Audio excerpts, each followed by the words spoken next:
Durante siglos, el ser humano creyó que existían solo 4 sabores básicos: dulce, salado, amargo y ácido. Esta idea se enseñaba en libros, se repetía en escuelas y parecía incuestionable.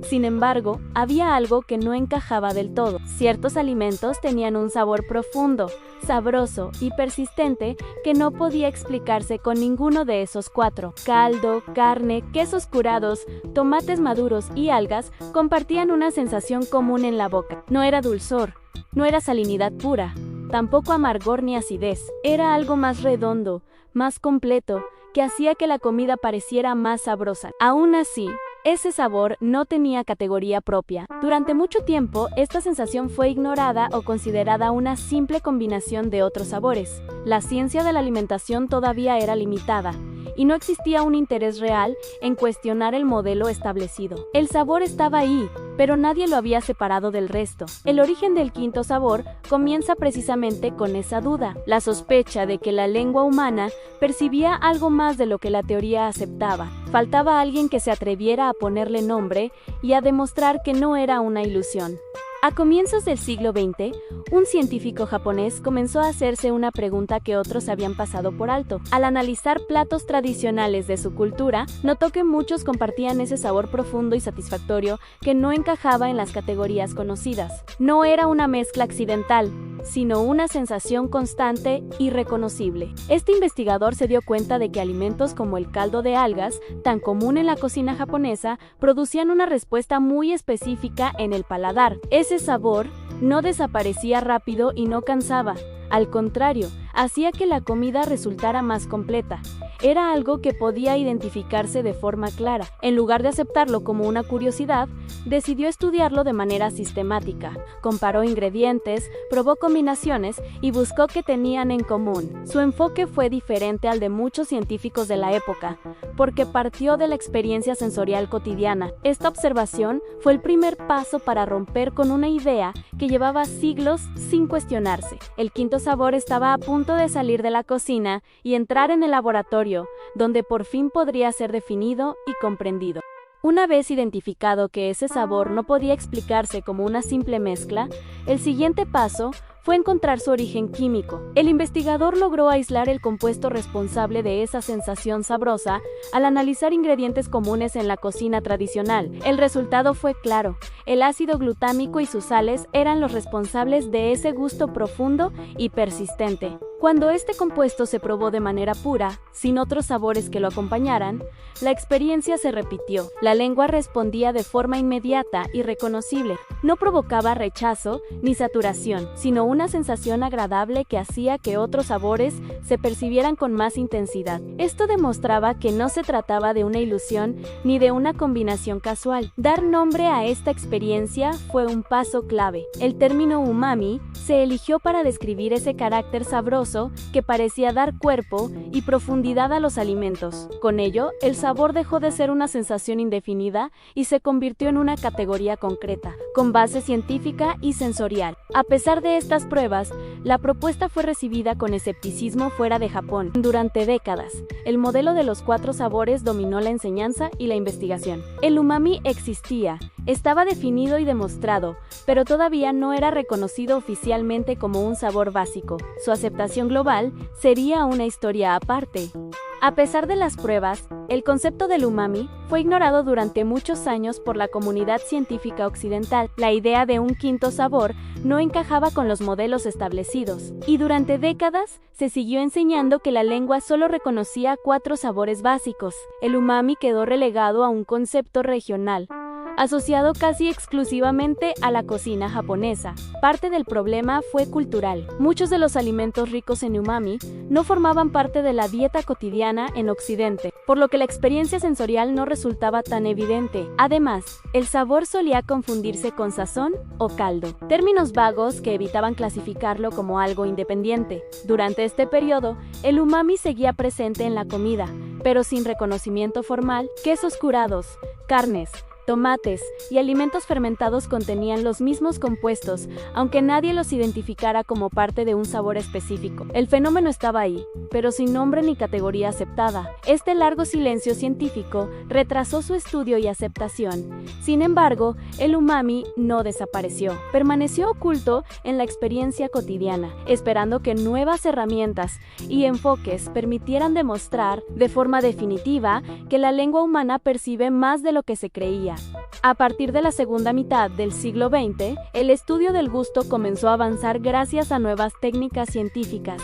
Investigadores empezaron a analizar con más detalle cómo funcionaban las papilas gustativas y qué tipo de señales enviaban al cerebro. Este nuevo enfoque abrió la puerta a reconsiderar ideas que antes se daban por definitivas.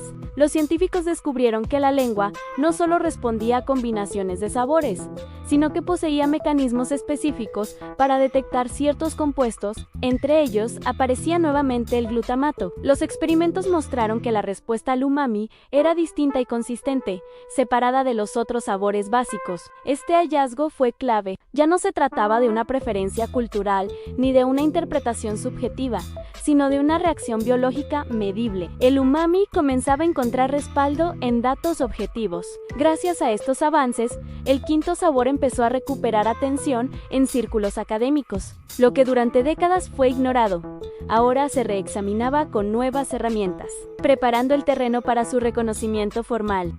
Con la evidencia científica acumulándose, la idea del umami comenzó a ganar aceptación internacional. Los investigadores confirmaron la existencia de receptores específicos en la lengua humana dedicados a detectar el glutamato. Esto significaba que el umami no era una combinación de sabores, sino un sabor básico por derecho propio. Este descubrimiento marcó un punto de inflexión. Los libros de ciencia y nutrición empezaron a actualizarse, y el modelo tradicional de 4 sabores fue cuestionado oficialmente. El umami pasaba de ser una curiosidad ignorada a una categoría reconocida. Al mismo tiempo, la gastronomía empezó a adoptar el concepto con entusiasmo. Chefs y expertos en cocina comprendieron que el umami explicaba por qué ciertos platos resultaban tan satisfactorios. El sabor dejó de ser un misterio y se convirtió en una herramienta culinaria consciente. El quinto sabor, finalmente, tenía un lugar en la ciencia y en la cultura, pero su impacto no se limitaría al laboratorio ni a la alta cocina. Pronto, el umami comenzaría a influir en la forma en que entendemos la comida cotidiana. Una vez reconocido, el umami dejó de ser un concepto científico aislado y comenzó a formar parte del lenguaje cotidiano de la alimentación. Se entendió que este sabor está presente de manera natural en muchos alimentos comunes, sin necesidad de procesos artificiales. Carnes, pescados, tomates, champiñones y quesos curados son ejemplos claros. El umami también ayudó a explicar por qué ciertas combinaciones funcionan tan bien. Alimentos distintos podían potenciarse entre sí cuando compartían o activaban este sabor. Esto permitió comprender mejor prácticas culinarias tradicionales que habían existido durante siglos, sin una explicación científica. Además, se descubrió que el umami tiene un efecto particular, hace que la comida resulte más satisfactoria, incluso con menos sal o grasa. Este hallazgo tuvo implicaciones importantes para la nutrición y la industria alimentaria, que empezó a prestar más atención a este sabor. El quinto sabor ya no era solo un término académico, se había convertido en una pieza clave para entender por qué disfrutamos la comida de la manera en que lo hacemos, conectando biología, cultura y experiencia sensorial. Con el paso del tiempo, el umami dejó de verse como una novedad y comenzó a entenderse como algo que siempre había formado parte de la experiencia humana. Las cocinas tradicionales de distintas culturas, aunque sin nombrarlo, habían sabido aprovecharlo desde hacía siglos a través de fermentaciones, cocciones largas y combinaciones específicas de ingredientes. El reconocimiento del umami permitió mirar la historia de la gastronomía con otros ojos. Prácticas antiguas que parecían intuitivas cobraron un nuevo sentido. Lo que antes se atribuía al buen sazón o al sabor casero, ahora tenía una explicación concreta. Este sabor también ayudó a romper la idea de que el gusto es simple. La percepción del umami demostró que la lengua humana es más compleja de lo que se creía y que nuestra relación con la comida va más allá de lo básico. Lejos de ser un invento moderno, el umami resultó ser un descubrimiento tardío, un sabor que siempre estuvo presente, esperando a ser identificado y comprendido.